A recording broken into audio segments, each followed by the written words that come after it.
Okay, take 28, fourth refill, and the last beer I have.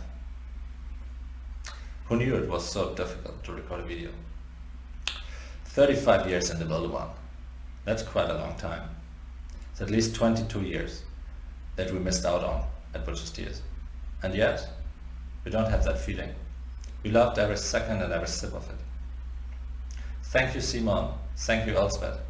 And thank you to everyone who's ever made us feel at home. A home is a place you don't forget.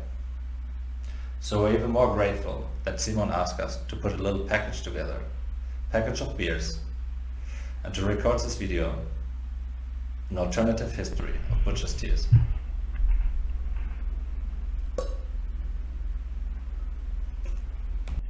This is Butcher's Tears, started in 2011 by Erkan and Felicia, and quite close to how it operates till today.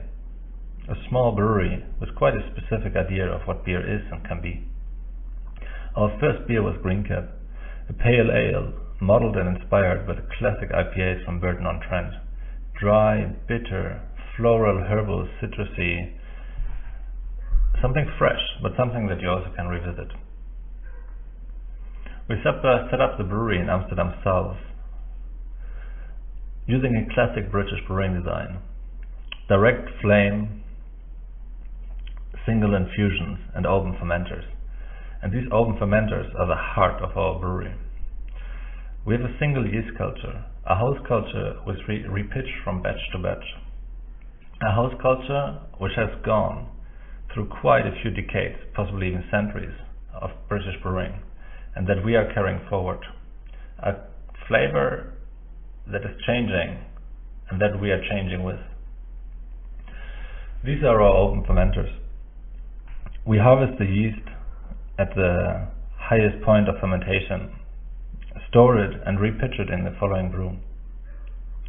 Thereby we are culturing the yeast that constantly keeps developing and develop a house flavor that's quite unique from other breweries.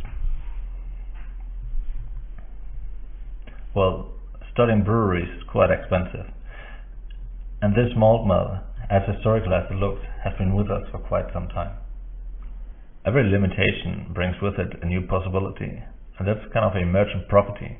So instead of, just being a small zone, it continuously expands when you work with it.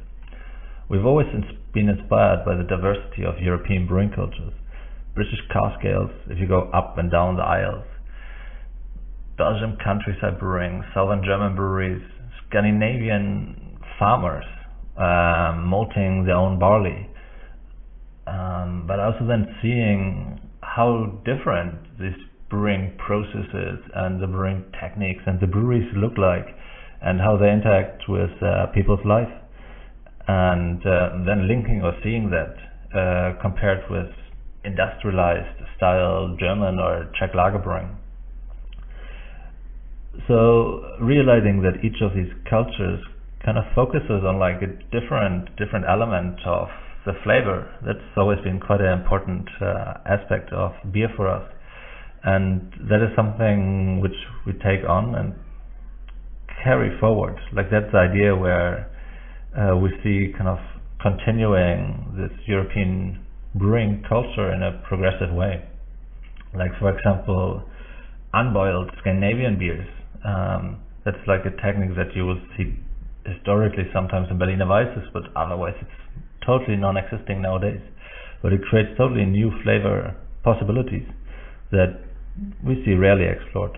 So we take a lot of joy in the process, and the beers are to a certain part reflections on what we see around us.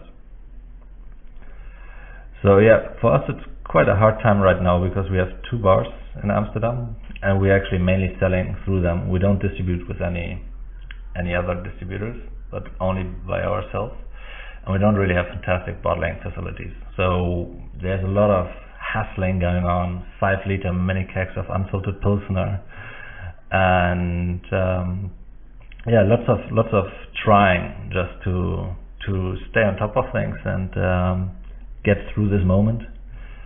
And well, then we hope to have a beer in the Wildeman soon again.